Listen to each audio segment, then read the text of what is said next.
My name is Eleanor Thompson. I'm 67 years old, and for most of my life, I believed that love, when given quietly and honestly, would always be seen for what it was. I was wrong. At my grandson's baby shower, my daughter-in-law Vanessa held up the quilt I had spent 4 long months stitching with these aching hands. She wrinkled her nose like she'd smelled something sour, then dropped it straight into the tall silver trash can beside the gift table. "We only do luxury in this house," she said, smiling wide for her friend's camera. The room gave that awkward half-law people do when they're not sure if they should be shocked or impressed. I didn't cry. I didn't yell. I simply walked over, reached into the trash, pulled my quilt out, folded it gently, and slipped it into my bag. Then I left without another word. That night, the phone rang. It was my son Ryan. His voice was shaking so badly, I could barely understand him at first. "Mom, please, what was sewn inside that quilt?"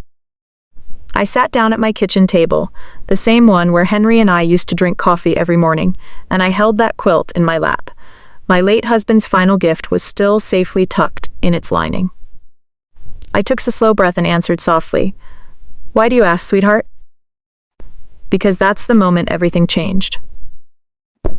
Welcome back to these quiet stories of real life, where the things people call worthless are often the only ones that truly matter.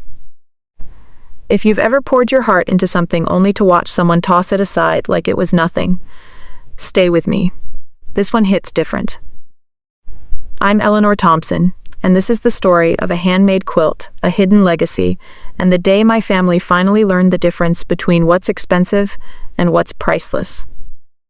Drop the word legacy in the comments if you've ever felt invisible in your own family. I see you. Let me take you back to that afternoon. The house smelled like expensive candles and fresh peonies. Everything was perfectly curated, white and gold balloons, a dessert table that looked like it belonged in a magazine, and Vanessa sitting like a queen in her cream silk dress. She opened gifts one by one, holding each designer item up to the camera, naming brands, tagging friends. The room applauded every time. Then came my plain cream-wrapped box. Vanessa pulled the paper away and lifted the quilt. It was soft ivory cotton with delicate hand-stitched vines and tiny embroidered oak leaves, Henry's favorite tree. In one corner, almost invisible unless you knew to look, I'd sewn his initials, HT. She held it up by 2 corners like it might be contagious, her nose wrinkled. "Oh, did you make this yourself, Eleanor?" Before I could even answer, she turned to the camera with that bright influencer smile. "It's very homemade. But we only do luxury here." And just like that, she let it fall into the trash can. The laughter that followed felt like needles in my chest. Not everyone laughed, but enough did. Ryan stood by the wall, pale, offering me that familiar helpless shrug he'd perfected over the years. He said nothing. I want you to understand something important. I wasn't angry in that moment. I was calm, because I knew something none of them did. Inside that quilt was more than fabric and thread. It held 42 years of love, careful planning, and a future my husband had prepared for a grandchild he would never meet. If you've ever had your love dismissed because it didn't come with a logo, you know the particular kind of silence that falls over a room. That's the silence I walked through as I rescued my quilt from the trash, folded it with the same care I'd used to make it, and carried it home.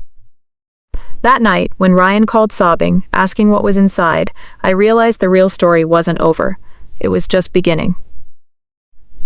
And what happened in the weeks that followed, well, that's something you'll never forget. I sat there in the quiet of my kitchen, the quilt still warm from being held against my chest the whole drive home.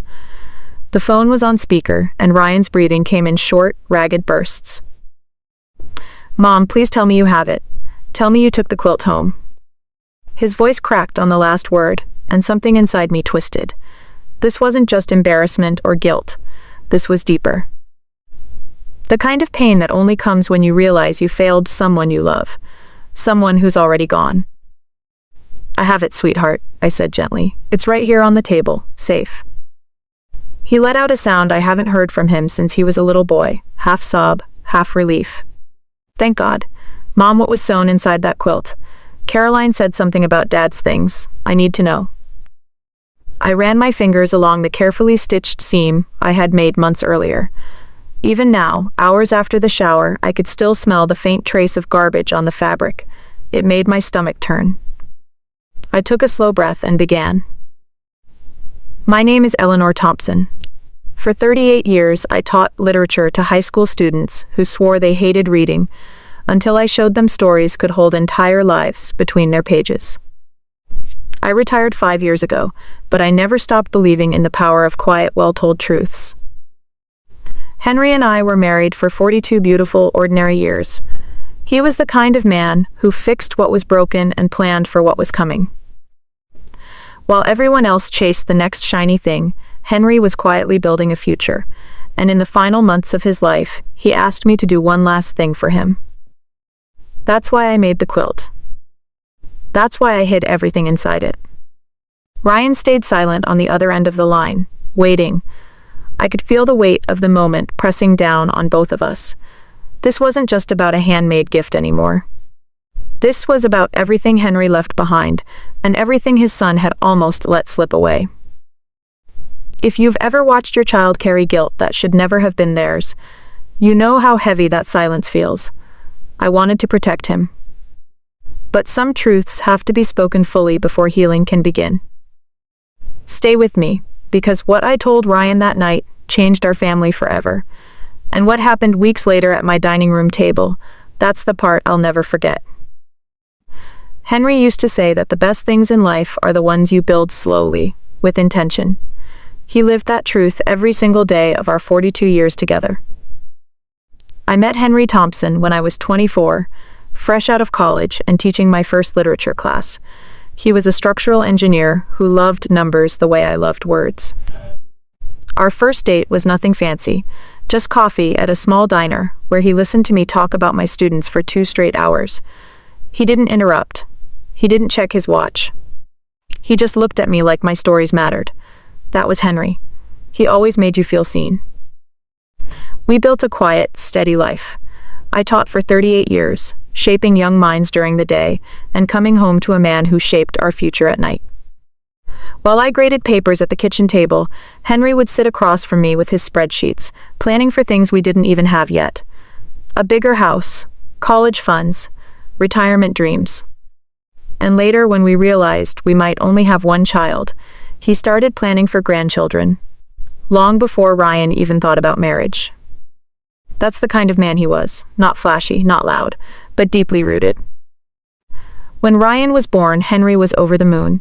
He worked extra hours so I could stay home the first few years. He built Ryan's crib with his own hands.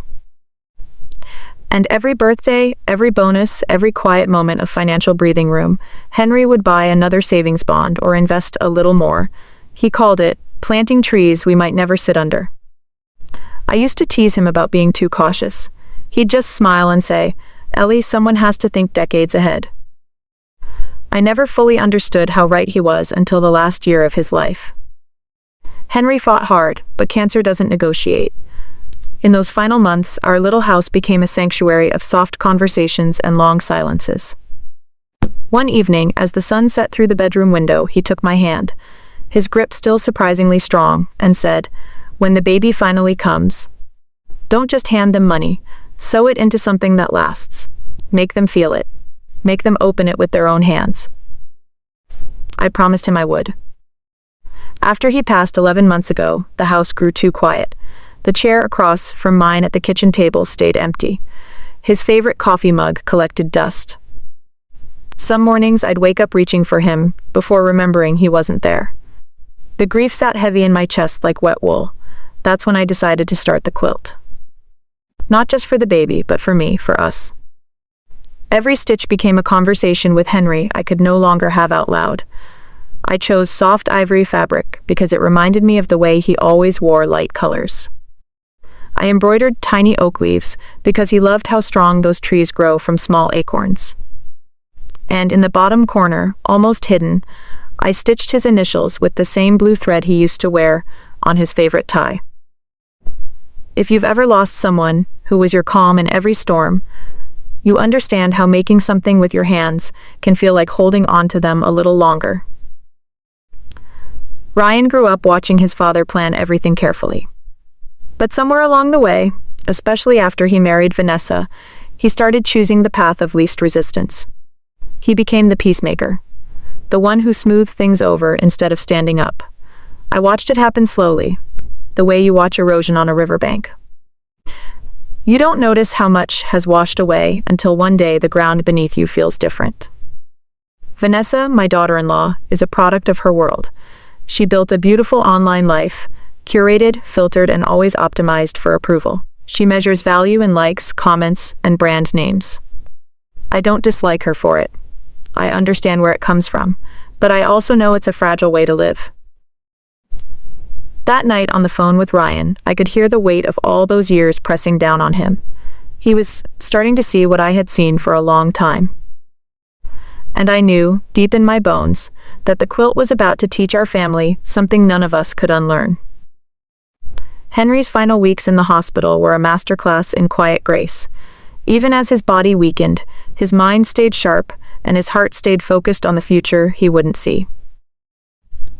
One rainy Tuesday afternoon, with the machines beeping softly around us, he asked me to pull the old leather briefcase from under our bed at home. Inside were years of carefully organized documents, savings bonds, investment statements, and a sealed envelope. He had been preparing this for decades. "Ellie," he whispered, his voice thin but steady, "when our grandchild comes, don't hand them a check. Money disappears. Put it somewhere they'll keep forever. Sew it into something beautiful, something made with your hands. Make them open it themselves. Promise me." I promised. Those words became my compass after he was gone. The first month without Henry felt like learning to breathe underwater. I moved through the house touching things he had touched. His reading glasses on the nightstand, the worn spot on the couch where he always sat. The silence was deafening. So I started the quilt the week after his funeral, not just as a gift, but as a way to keep talking to him. I chose the softest ivory cotton I could find. Every evening I'd sit at the dining table with my reading lamp on, fingers working slowly because the arthritis had already begun its slow theft. Some nights the pain was so sharp I had to stop and run my hands under warm water just to continue. But I kept going. Stitch by stitch, I poured our story into that fabric. I embroidered delicate oak leaves along the border, because Henry always said strong roots matter more than fast growth. In the lower right corner, hidden unless you really looked, I stitched his initials, HT, in the same blue thread he once used to repair my favorite scarf. And in the center of the quilt, I created a secret lining pocket, strong, flat, and nearly invisible. That's where I placed everything. The savings bonds and investment portfolio Henry had built quietly for 30 years. The total came to just over $58,000 by the time they matured. But more important was the letter. Henry had dictated it to me in the hospital, pausing often to catch his breath. I wrote every word exactly as he said it, then read it back to him twice. It was addressed to our future grandchild, to be opened on their 18th birthday. A letter from a grandfather they would never meet, filled with wisdom, love, and stories of the man who had planned for them, long before they existed. I folded the documents and the letter carefully, slipped them into the pocket, and stitched it shut with tiny, perfect stitches. No one would know it was there unless they were meant to find it. If you've ever turned grief into something tangible, you understand what those 4 months meant to me. The quilt wasn't just fabric. It was my last conversation with Henry. Every ache in my hands was a reminder that love costs something, and I was willing to pay it. Ryan knew I was making something special, but he didn't know the details. Vanessa only knew I was doing that handmade thing again. She smiled politely when I mentioned it, the way people smile at a hobby they don't quite understand. I didn't mind. Being underestimated has always been one of my quiet advantages. As the shower date approached, I wrapped the quilt in simple cream paper tied with a soft blue ribbon. No glitter, no fancy tags. Just like Henry would have wanted, honest and heartfelt. On the drive to the shower that day, I spoke to Henry out loud the way I often do now. "Today's the day, love. We're giving them your gift. Our grandchild is finally here." I had no idea I was driving toward a moment that would test everything I believed about family, value, and silence. But I carried that quilt like a promise. And promises, especially the ones made to the dying, have a way of demanding to be kept. The arthritis didn't ask permission. It simply moved in like an unwelcome guest and made itself at home in my fingers and wrists. Some mornings I couldn't even close my hand around a coffee mug until I'd soaked it in hot water for 20 minutes, but I refused to let it stop me. Every single evening for 4 months, I sat at the dining table with my sewing lamp glowing softly. The quilt grew slowly under my hands, one careful stitch at a time. I would work until the pain became too loud, then rest, then start again. There were nights I cried quietly while stitching, not from the physical hurt, but from the deep missing of Henry. Each oak leaf I embroidered felt like planting another memory of him into the fabric. I talked to him while I worked. "Remember how you always said, 'Patience pays interest, love?'" I'd whisper into the quiet room. "Well, I'm being very patient with these old hands for you." The quilt became more than a blanket. It was therapy, prayer, and legacy all sewn together. I chose only the softest, highest quality cotton because I wanted our grandchild to feel wrapped in love the moment it touched their skin. The ivory base reminded me of the quiet strength Henry carried. The tiny embroidered vines represented the life we built together, growing steadily, twisting beautifully around each other through every season. When my hands trembled too much, I'd switch to simpler stitches. When the swelling made the needle feel like fire, I'd stop and massage them, then pick it up again the next night. I finished the secret pocket on a particularly bad pain day. My fingers were swollen, but I stitched it with extra care because I knew what it would hold. Inside went Henry's carefully accumulated portfolio, stocks, matured bonds, and savings he had nurtured for nearly 30 years. The total value had grown to just over $58,000. But the real treasure was the letter.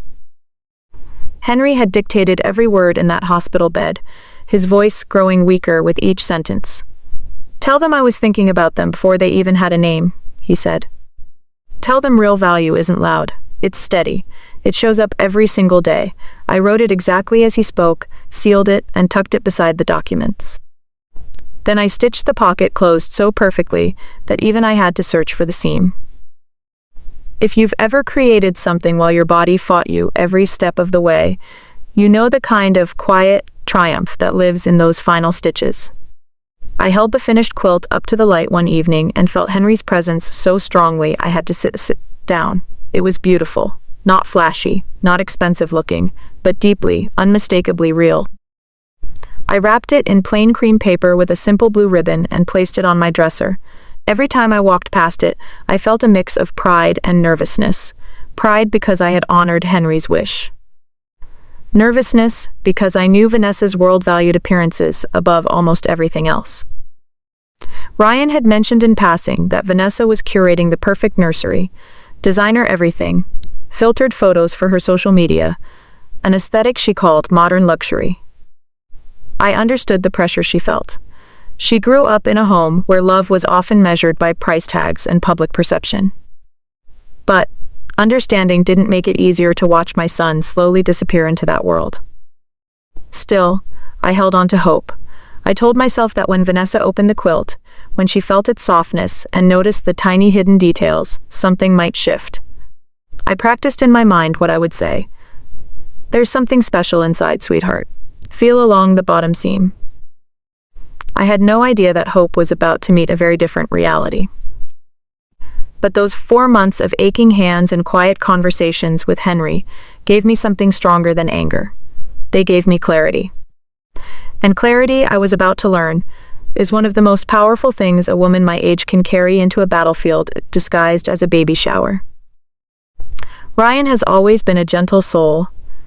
Even as a boy, he hated conflict more than anything. If there was tension in the room, he would find a way to smooth it over with a joke or a quiet compromise. Henry and I used to worry that he gave in too easily, but we told ourselves it was just kindness. We didn't realize how deeply that pattern would shape his adult life. When he met Vanessa 6 years ago, he fell hard and fast. She was vibrant, ambitious, and knew exactly how she wanted the world to see her. At first, I genuinely liked her energy. She was smart, organized, and made Ryan smile in a way I hadn't seen since college. Their wedding was beautiful, tasteful, perfectly photographed, and shared a growing social media following. But over time, I watched my son change. The Ryan who used to call me on Sunday mornings just to talk about life slowly became the man who checked with Vanessa before agreeing to anything. He learned to value the appearance of harmony above honest conversation. He started working longer hours in his marketing job, not just for the money, but to support the lifestyle Vanessa carefully built online. Vanessa isn't cruel. That's important for you to understand. She's a product of her environment. Her mother raised her in a world where your worth is measured by what people see, what you wear, what you drive, what your home looks like in photos. From a young age, Vanessa learned that love and respect are things you earn through presentation. She built a following as a lifestyle influencer, sharing carefully styled moments of their life. The pregnancy became her biggest project yet. The nursery had to be perfect. The baby shower had to be content-worthy. Every detail was chosen to tell the story of a flawless, aspirational family. I don't blame her for wanting beauty. Who doesn't? But when beauty becomes the only measure of value, it leaves no room for the imperfect, the handmade, or the quietly meaningful. That's where we collided. Deep down, I believe Vanessa is afraid. Afraid that if people look too closely and see something ordinary, they'll realize she's ordinary too. That fear drives her to curate everything, including how she treats gifts that don't fit her brand. A handmade quilt from her husband's mother didn't just look cheap in her eyes. It threatened the image she had spent years building. It didn't photograph well next to the designer stroller and luxury crib, and in her world, if it doesn't look good on camera, it loses its right to exist in the story. Ryan knew this about her. He had watched her stress for months over the shower details.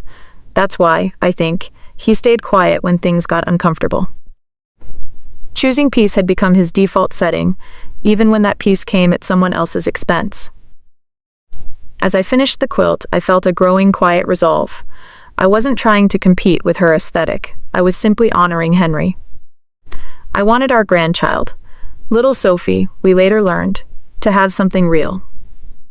Something that carried the steady love of a grandfather who had planned for her long before she took her first breath. On the morning of the shower, I stood in front of the mirror, adjusting my simple navy blouse. I looked at the cream-wrapped quilt on the dresser and whispered, "We've got this, Henry. Today they meet your love." I drove to the event with the box carefully placed on the passenger seat, the same seat Henry used to occupy. I felt nervous but hopeful. Families are complicated, I told myself. Love finds a way.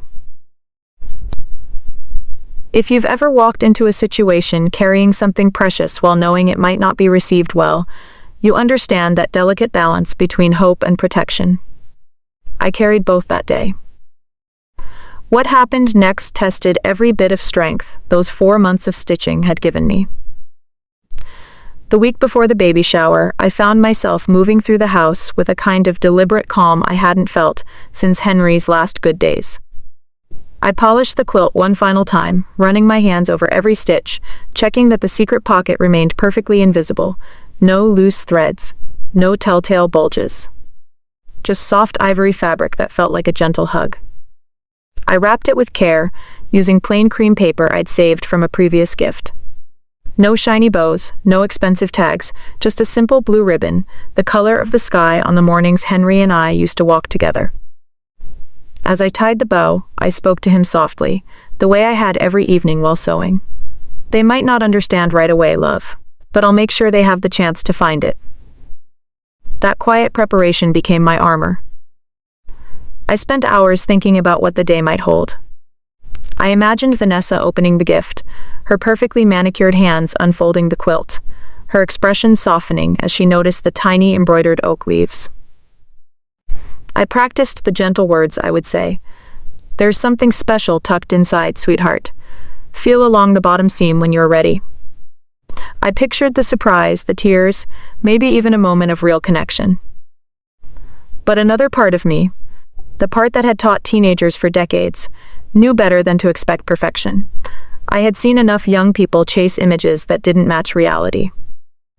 Vanessa's world was built on presentation, and my quilt didn't come with a designer label or an influencer-approved aesthetic. Still, I held on to hope. Hope that love, when given honestly, could cut through even the most curated surface. If you've ever prepared something deeply personal while knowing it might be misunderstood, you know that strange mix of excitement and quiet dread. I felt both. My hands ached more than usual that week, as if my body understood the emotional weight I was carrying. But the pain reminded me why I had made the quilt in the first place. It was proof that some things are worth the cost. The night before the shower, I couldn't sleep. I sat at the kitchen table with a cup of chamomile tea, the quilt resting beside me like an old friend. I thought about Ryan. My gentle son, who had learned to keep the peace at all costs. I wondered if he would speak up if things went wrong, or if he would choose the easier silence again. I thought about little Sophie, still safe in Vanessa's belly, who deserved to inherit more than just money. She deserved to know where she came from. Henry's words echoed in my mind. Make them open it with their own hands. I had followed that instruction perfectly. The rest was out of my control. Morning came too quickly. I chose a simple navy blouse with a soft lace collar. Elegant but unassuming. I looked at myself in the mirror and straightened my shoulders. "You've got this, Eleanor," I whispered, "for Henry, for Sophie, for all of us." I placed the wrapped quilt on the passenger seat and drove across town. The radio played softly, but I mostly talked to Henry along the way. I told him about the flowers I'd seen blooming in our garden, how the oak tree in the backyard was getting stronger every year. I told him I missed him in the small ways and the big ones. By the time I pulled into the driveway of the beautiful rented venue, I felt centered. Ready. The house was breathtaking, exactly as I expected from Vanessa. White peonies everywhere, an elegant balloon arch in soft neutrals, soft music playing, and already a small crowd of stylish guests taking photos. Everything looked like it belonged in a magazine. My plain cream box suddenly felt very small in my hands as I walked inside. But I smiled anyway. I found a seat near the edge, the kind reserved for the quiet grandmother, and I held my secret close. No one knew what I was carrying, not the value, not the love. Not the promise I had made to a dying man. That quiet confidence carried me through the first part of the afternoon.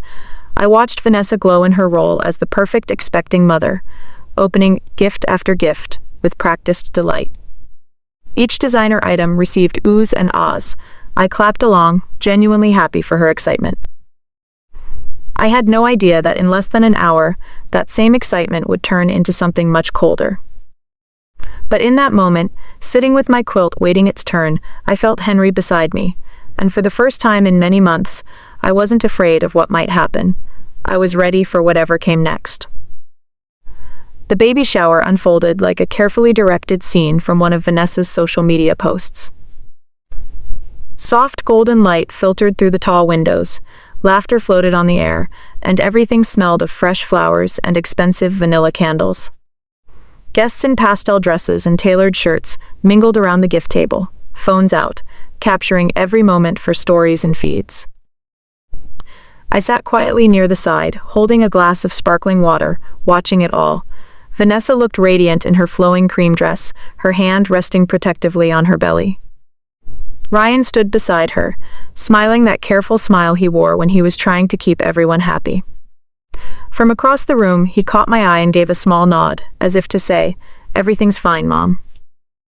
But I could feel the undercurrent. Gift after gift was opened with theatrical delight. A designer diaper bag in soft leather received gasps of approval. A high-end stroller that cost more than my first car was unboxed to cheers. Vanessa held each item up to the camera her friend Brooke was filming with, naming brands and thanking people with that polished influencer voice. "This is from Sarah. Look at this incredible cashmere onesie." The room responded exactly as expected. Applause, compliments, more photos. I smiled along, genuinely happy for the excitement surrounding little Sophie. But as the pile of luxury gifts grew taller, my simple cream box began to look even smaller on the table. When only a few presents remained, Vanessa's mother announced my gift with the gentle condescension people reserve for homemade cookies at a fancy party. "This one is from Grandma Eleanor," she said, smiling sweetly. Vanessa took the box, her perfectly manicured nails catching the light. She untied the blue ribbon with careful fingers and peeled away the plain cream paper. For a brief second, as the quilt unfolded in her hands, I allowed myself to hope. The soft ivory fabric caught the light beautifully. The delicate embroidered oak leaves looked even more alive than I remembered. In that glossy, picture-perfect room, my quilt stood out, not as lesser, but as something real. Something made with aching hands and decades of love. Vanessa held it up by the corners, examining it. I saw the exact moment her expression shifted, the slight wrinkle of her nose, the quick assessment in her eyes.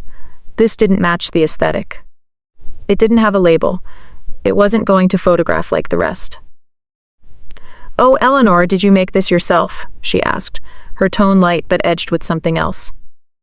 "I did," I replied warmly, leaning forward a little. "There's something very special." But she was already turning to the camera, cutting me off with that bright, practiced smile. "It's so sweet, very homemade, but we only do luxury in this house." The words landed like a quiet slap. A few people chuckled nervously. Brooke's camera kept rolling. Vanessa folded the quilt once, almost dismissively, and carried it toward the tall silver trash can at the end of the gift table. She held it up theatrically, playing to her audience. "We only use designer things here," she announced with a laugh. And then she let it go. My quilt, 4 months of painful stitches, Henry's hidden legacy, the letter he dictated with his last strength, dropped into the trash on top of torn wrapping paper. The room let out that awkward, follow the leader laughter. Not everyone joined in, but enough did. Ryan stood frozen by the wall, his face pale. He opened his mouth, then closed it again. That small, helpless shrug he gave me earlier now made terrible sense. He had known this might happen, and he had chosen silence. In that moment, something inside me settled into a deep, clear calm. Not anger, not tears, just clarity. I stood up slowly, walked to the trash can, and reached in. I lifted the quilt out, brushed off a few scraps of paper, and folded it neatly, the way I had folded laundry for 40 years, careful, respectful, unhurried. The room had gone quieter now. Even Vanessa seemed to realize the wind had shifted. If you've ever had your love tossed aside like it was worthless, you know the power of responding with quiet dignity. That's exactly what I did. I tucked the quilt into my bag, looked around the room with a gentle smile, and said softly, "It's all right, dear. I'll keep it. Thank you for having me. Congratulations on the baby." Then I walked out with my head high, carrying Henry's love safely with me. The real story, however, was only just beginning.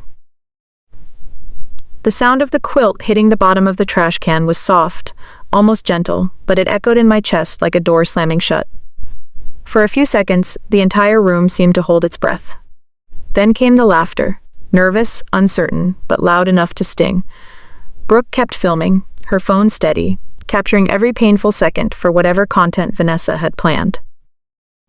Vanessa turned back toward her guests with that bright, satisfied smile, as if she had just delivered the perfect punchline.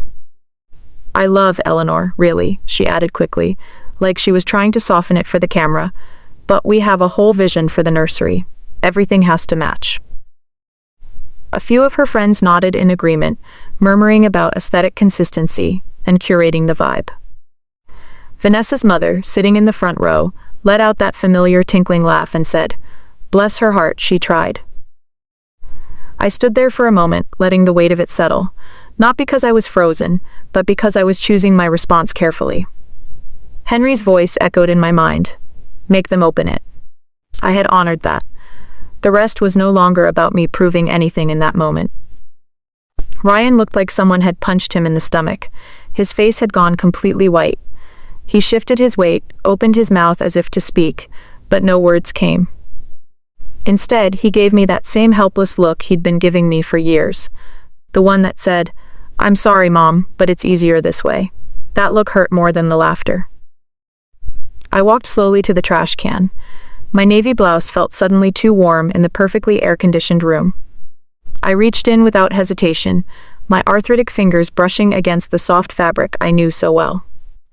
I lifted the quilt out, a few scraps of shiny wrapping paper clinging to it like unwanted memories. Calmly, deliberately, I brushed them off. Then I folded it with the same care I had used every night while making it. Precise corners, gentle hands, treating it like the treasure it was. The laughter died down. The room grew uncomfortably quiet. Vanessa's smile faltered just a little. She wasn't used to silence after one of her performances. "Oh, did you want it back?" she asked, her voice still carrying that light tone, but now it sounded forced. "That's totally fine. I just thought." "It's all right, Vanessa," I said softly, my voice steady and warm. "It's not really your kind of thing. I'll take it home." I tucked the quilt safely into my large tote bag, right next to my purse. Then I looked around the room, meeting the eyes of a few guests who looked genuinely uncomfortable. I offered them a small, genuine smile. "Thank you all for celebrating the baby. I'm going to head home a bit early. Congratulations again." Caroline, Henry's sister, who had been sitting near me, stood up quickly. Her eyes were shining with unshed tears and quiet fury. She gave my arm a gentle squeeze as I passed. "I'm so sorry, Eleanor," she whispered. "I had no idea she would." I nodded and kept walking. My back stayed straight. My steps were measured. I didn't rush. I didn't cry until I reached my car in the driveway.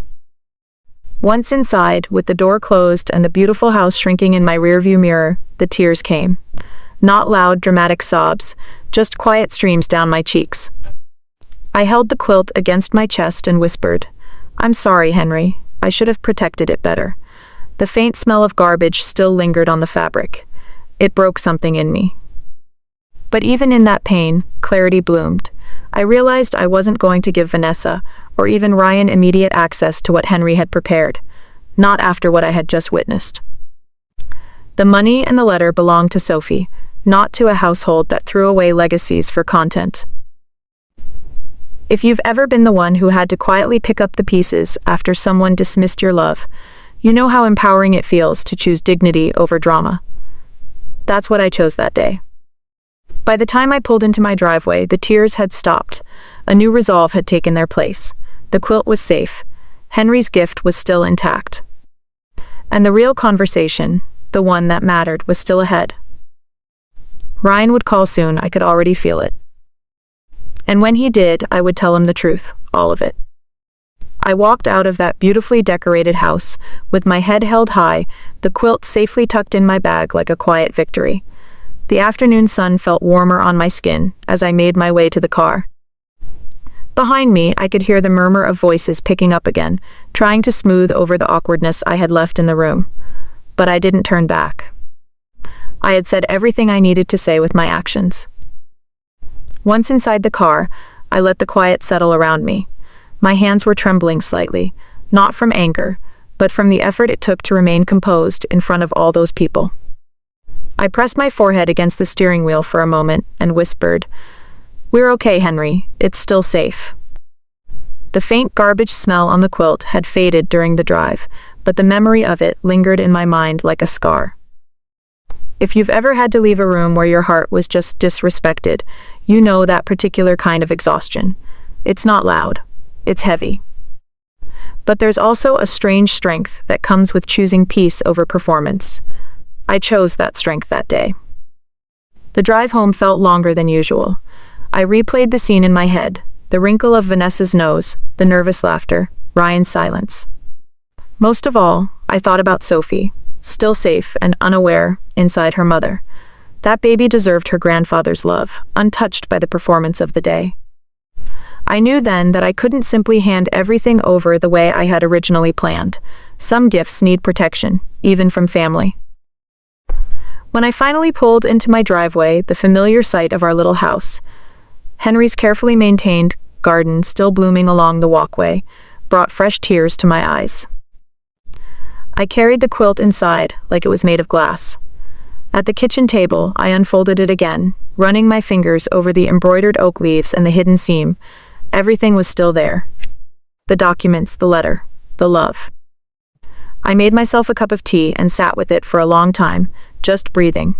The arthritis in my hands throbbed from the emotional weight of the afternoon, but I welcomed the pain. It reminded me I was still here, still fighting in the quiet way Henry had taught me. About 20 minutes later, my phone rang. It was Caroline. Her voice was tight with emotion. "Eleanor, I'm so sorry. I should have said something. The whole room went silent after you left." Vanessa tried to laugh it off, but you could tell people were uncomfortable. Ryan looked devastated. "He left right after you did." I thanked her gently. "It's all right, Caroline. The quilt is safe. That's what matters." She hesitated, then added the piece that would change everything. I told Ryan what was inside it. I was so upset I just blurted it out, about Henry's investments, the letter, everything. The look on his face, Eleanor, he had no idea. My heart ached for my son in a whole new way. "Thank you for telling me." I hung up and waited. I knew Ryan would call. Mothers just know these things. Sure enough, less than 10 minutes later, the phone rang again. His name lit up the screen. I answered on the second ring. "Mom," his voice was already breaking. "Please tell me you have the quilt, please." "I have it, sweetheart. It's right here with me." The relief in his exhale was audible, but it quickly turned into something heavier. Caroline said Dad's things were sewn inside. The money he saved. The letter. "Mom," I watched her throw it away. I stood there, and I didn't stop her. I let him speak. Sometimes the most loving thing you can do is simply listen while someone confronts their own silence. That phone call lasted nearly an hour. I told him everything, how Henry had planned for decades, how I had honored his final wish, and how the quilt had become more than fabric. Ryan cried in a way I hadn't heard since he was a child. The guilt, the shame, the love for his father, it all poured out. By the end of the call, something had shifted in his voice, a new resolve. "I need to make this right, Mom. Whatever you decide, I'm with you." I smiled softly into the phone. "We'll do this together, but on our terms, Henry's terms." As I hung up, I looked at the quilt spread across the table. The real work was just beginning. I would protect what Henry had built. I would make sure Sophie received her grandfather's legacy with the respect and understanding it deserved. The days ahead would test all of us, but for the first time since the shower, I felt completely at peace with the path forward. The phone call with Ryan stretched long into the evening. I could hear him pacing on the other end, his footsteps echoing in what I imagined was their perfectly decorated living room. "Mom, I keep replaying it," he said, his voice raw. "She dropped it like it was nothing, and I just stood there. Dad spent 30 years saving for this baby, and I let her throw it away." I listened without interrupting. The pain in his words wasn't just about the quilt anymore. It was about all the times he had chosen silence to keep the peace. About the man he was becoming, or failing to become, for his daughter. "I told Vanessa everything when I got home," he continued. "She said it was my mother's fault for not labeling the gift properly. That nobody sews money into a blanket. Can you believe that?" I could, but I didn't say it. Instead, I spoke gently. "Ryan, this isn't about blame. It's about what we do now. Your father wanted Sophie to have this gift in a way that would last. Not just the money, the meaning behind it." That night, after we hung up, I barely slept. I sat with the quilt at the kitchen table again, the same place where Henry and I had made so many decisions together.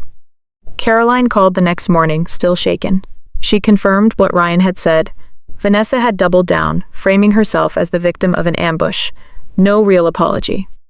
Just deflection wrapped in designer logic. Something hardened in me then. Not in anger, but in clarity.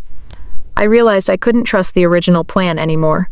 Henry's wish was for the gift to be treasured, not tossed aside for content. If I handed it over now, it might disappear into their lifestyle, or, worse, be spent without Sophie ever knowing its true story. The next few days, I moved quietly but decisively. I made calls to my old friend Patricia, a retired estate attorney. We reviewed Henry's documents together. The investments had matured beautifully. $58,000 and change. Enough to give Sophie a real head start in life. But I knew it needed protection. I set up an irrevocable education trust. The money would go directly to Sophie, managed independently for her schooling, future opportunities, and any needs that arose. Neither Ryan nor Vanessa could access it, not borrow against it, not redirect it. It was locked for her, the way Henry had always intended. If you've ever had to make a hard choice to protect someone you love from the very people who should cherish them, you know how heavy that decision feels. It cost me something to lock Ryan out too. But love sometimes means choosing long-term safety over short-term comfort. Ryan came over a few days later, alone. He looked exhausted, older than his 34 years. We sat at the same kitchen table. I showed him the trust documents. He read them slowly, then nodded. "I understand, Mom. I earned this. I should have spoken up that day."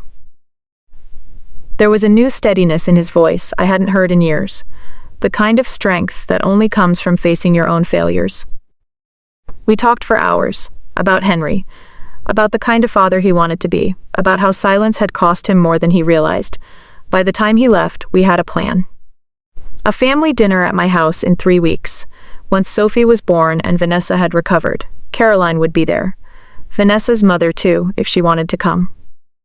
I would open the quilt properly this time, in front of everyone, the way Henry had asked. As I prepared for that dinner, I felt Henry's presence stronger than ever. This wasn't revenge. This was redemption. A chance for our family to learn what truly matters before another generation inherited the wrong lessons. The baby arrived on a quiet Tuesday morning. Little Sophie Thompson came into the world with her grandfather's thoughtful frown, they said. When I held her for the first time, something deep inside me settled. She was worth every ache, every tear, every difficult choice. Now it was time to make sure she received her legacy with open eyes and open hearts. The days after Sophie's birth were a strange mix of joy and quiet strategy. I visited the hospital, held my granddaughter, and felt Henry's presence so strongly it brought tears to my eyes. She had his thoughtful brow and the same quiet way of observing the world.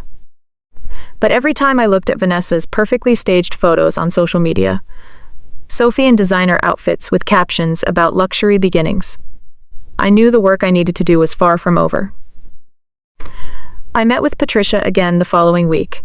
We sat in her cozy office downtown, the kind filled with books and plants rather than cold modern furniture. She reviewed everything, the matured investments, Henry's original documents, and the letter. "This is solid, Eleanor," she said. "We can structure it as an irrevocable trust. Sophie will be the sole beneficiary. Ryan and Vanessa won't have access even as parents. It's protected." That protection came at a cost. I signed the papers knowing it meant locking my own son out as well. But Henry had trusted me with this, and after what happened at the shower, I couldn't risk it. Love without wisdom can be dangerous. While Patricia handled the legal side, I focused on something else: evidence. Brooke had posted the video of the shower on Vanessa's page before anyone knew the truth. In it, Vanessa's clear voice rang out, "We only do luxury in this house," followed by the soft thud of the quilt hitting the trash. The comments had been mixed, some laughing, some calling it savage, a few quietly uncomfortable. Vanessa took it down the same night Ryan told her what was inside, but the internet never truly forgets. I had Caroline send me a saved copy. I downloaded it, backed it up, and stored it safely. Not for revenge, but for truth. Sometimes the best shield is simply letting people see what they did in their own words. If you've ever had to prepare quietly while the world around you kept spinning, you understand the power of patience. I didn't rush, I didn't confront. I simply built the foundation Henry would have been proud of. Ryan came by several times during those weeks. Each visit showed small changes. He spoke more openly about his regrets. He admitted how he had slowly let Vanessa's values become the guiding force in their home. "I thought keeping the peace meant being a good husband," he told me one afternoon. "But Dad never kept quiet when something really mattered. I see that now." We talked about the upcoming family dinner.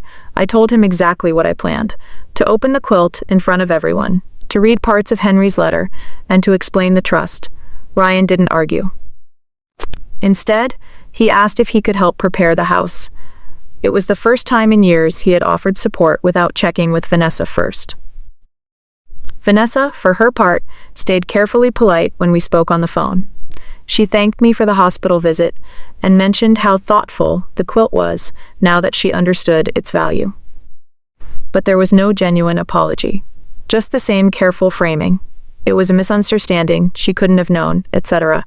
I listened without correcting her.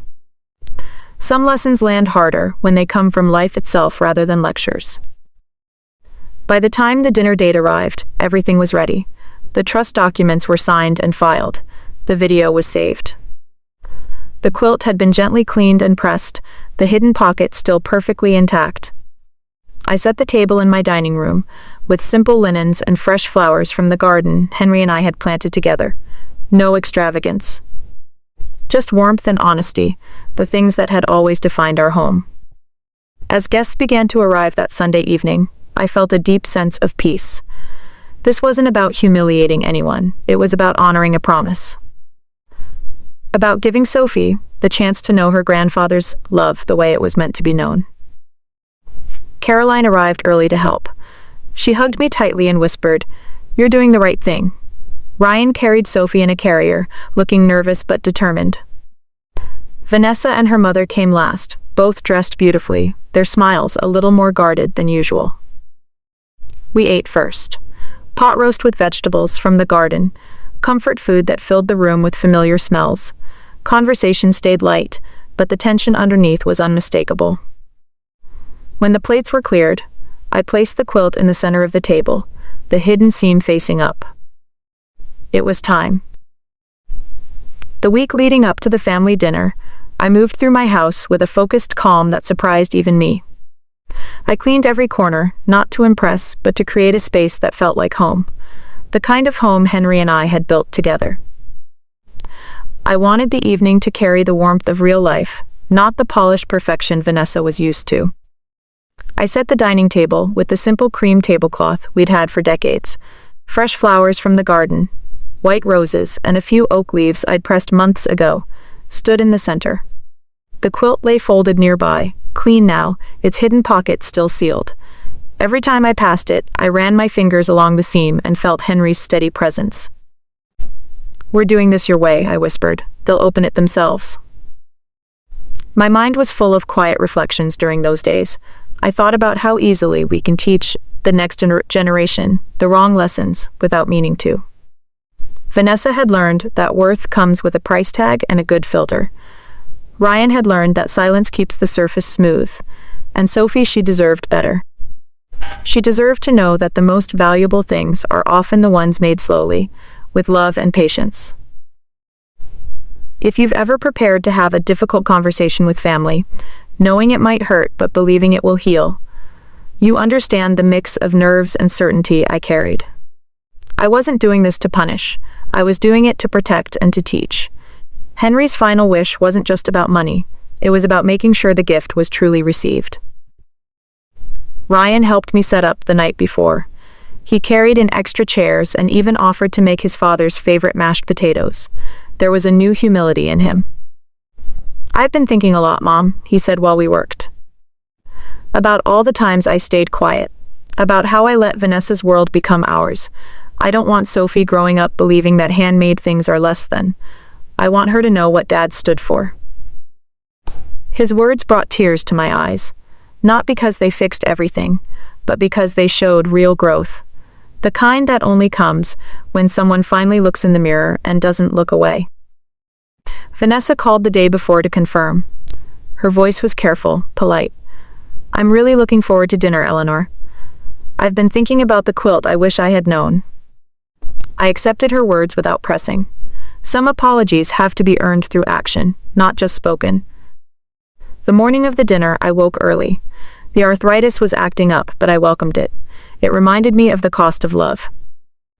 I made coffee in Henry's favorite mug and sat at the kitchen table, reading parts of the letter he had dictated. His words still moved me deeply, simple, wise, full of a grandfather's hope for a child he would never hold. By evening, everything was ready. Caroline arrived first, hugging me tightly and whispering encouragement. Then Ryan with little Sophie sleeping peacefully in her carrier. Finally, Vanessa and her mother stepped through the door, both dressed elegantly, their smiles guarded but present. We ate together, The pot roast was tender, the conversation light on the surface. But underneath, everyone felt the weight of what was coming. Sophie stirred once, letting out a small cry that made us all pause and smile. In that moment, I saw clearly why this mattered. After dinner, I cleared the plates slowly. Then I returned to the table and placed my hand gently on the quilt. "I'd like to give Sophie her gift from her grandfather now," I said, my voice steady and warm, the way Henry asked me to before he passed. The room grew still, no one spoke. This was the moment everything had been leading to. The room fell into a heavy, expectant silence as I placed my hand on the quilt. The soft ivory fabric looked even more beautiful under the warm light of my dining room chandelier. Everyone's eyes were fixed on it now. Vanessa's carefully neutral, Ryan's nervous but resolute, Caroline's supportive, and her mother's slightly uncomfortable. "I made this quilt for Sophie over 4 long months," I began, my voice calm and steady, the same tone I used when teaching my students difficult truths through stories. My hands aren't what they used to be. The arthritis made every stitch a challenge. But I kept going because Henry asked me to. He wanted his granddaughter to have something made with love, not just bought with money. I picked up the small seam ripper I had placed on the table earlier. The tool felt familiar in my fingers, like an old friend. Slowly, deliberately, I began opening the hidden pocket I had sewn so carefully. The tiny stitches gave way one by one. No one spoke. The only sound was the soft pop of thread. Vanessa shifted in her seat, Ryan's jaw tightened. From the pocket, I drew out the thick folder first. "These are the investments and savings bonds Henry started buying the year Ryan turned 10, I said, laying the documents on the table. "He added to them quietly for nearly 30 years. They matured recently.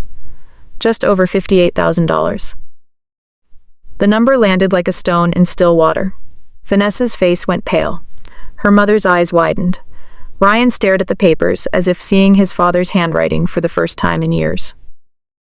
"But this," I continued, pulling out the sealed envelope, "is the real treasure." I held it gently, like something sacred. "Henry dictated this letter to me in his final days. It's for Sophie to open on her 18th birthday. A letter from the grandfather she'll never meet, telling her who she comes from and what he hoped for her." I looked directly at Vanessa. My voice remained warm, without accusation. "At the shower, you held this quilt in your hands. You called it homemade and dropped it in the trash because it didn't match your vision. You smiled for the camera and said, 'We only do luxury in this house.' What you didn't know, what none of you knew except Caroline, was that you were holding Henry's final gift. His love, his planning, his last words." The silence was complete. Sophie made a small sound in her carrier, but no one moved. I turned to Ryan. "You were there, sweetheart. You watched it happen and said nothing. I know you've carried that since that day. But today is about more than guilt. It's about doing better." Vanessa opened her mouth, then closed it. For the first time, she seemed truly at a loss for words. Her usual polished responses failed her in the face of undeniable truth. I continued gently. "Henry's wish was simple: make them open the quilt, make them find it themselves, make it last. That's what we're doing tonight." If you've ever sat at a table where long-avoided truths finally came into the light, you know how powerful and painful that moment feels. The air was thick with it. But it also felt like the beginning of something cleaner. Ryan reached out and touched the quilt, his fingers tracing the embroidered oak leaves. Tears filled his eyes. "Dad planned all this for her," he whispered, and I almost let it be thrown away.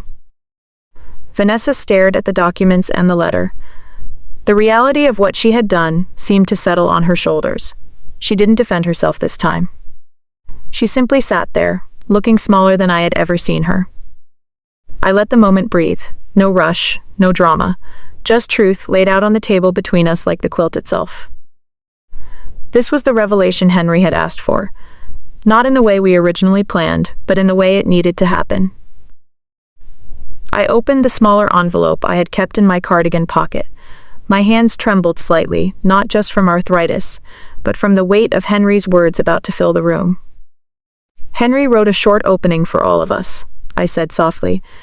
"He wanted it read the day the family first learned about his gift." I cleared my throat and began reading in the calm, reflective voice I knew he would have used. If you're hearing this, then little Sophie has finally arrived, and I'm sorry I couldn't be there to hold her. I've been saving and planning for her since Ryan was 10 years old. Not because I wanted to buy her things, but because I wanted her to know she was loved and thought of long before she took her first breath. Real value isn't loud. It doesn't need a brand name or perfect lighting. It shows up in the quiet moments, in the things made with aching hands and patient hearts. Your grandmother understands this better than anyone. Learn from her. Cherish what lasts. And always remember, the best things in life are the ones sewn with love. My voice broke on the final line. Caroline wiped her eyes. Ryan had his face pressed gently against Sophie's head, his shoulders shaking with silent tears.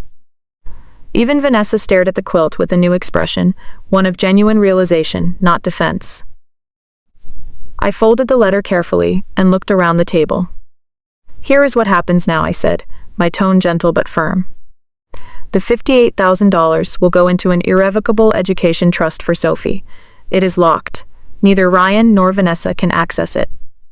It will be managed independently for her future. Schooling, opportunities, whatever she needs when she's older. This is how Henry wanted it protected. Ryan nodded slowly. I understand, Mom. I support it completely. Vanessa sat very still. For once, she had no quick reply.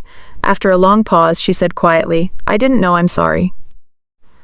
The words were simple, but they felt like the first crack in her carefully built wall. I placed my hand on the quilt. This blanket belongs to Sophie now. It will stay with me until I'm sure it will be honored in your home. When that day comes, I'll bring it myself and lay it over her crib. The evening ended more gently than it began. We talked longer than expected. Ryan stayed behind after the others left, helping me clean up. He hugged me tightly at the door. I'm choosing different now, Mom, for Sophie, for Dad, for us. In the months that followed, real change took root. Ryan spoke up more in his marriage. He and Vanessa started counseling. She asked me one afternoon in a small, hesitant voice if I would teach her to embroider something simple for Sophie. We made a tiny oak leaf together, crooked and imperfect, but hers. She kept it. Sophie grows surrounded by her grandfather's quilt now.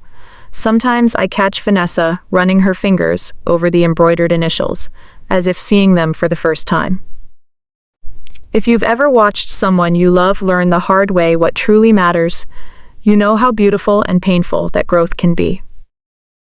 Henry taught me that time and patience pay the greatest interest. This quilt proved him right. The world will always try to convince you that the loudest, most expensive things are the most valuable. Don't believe it. The most precious gifts are usually the quiet ones, made by hand, given with love, and carried with dignity. Learn to recognize them. Sow your own love into the things that last, and never let anyone convince you they belong in the trash.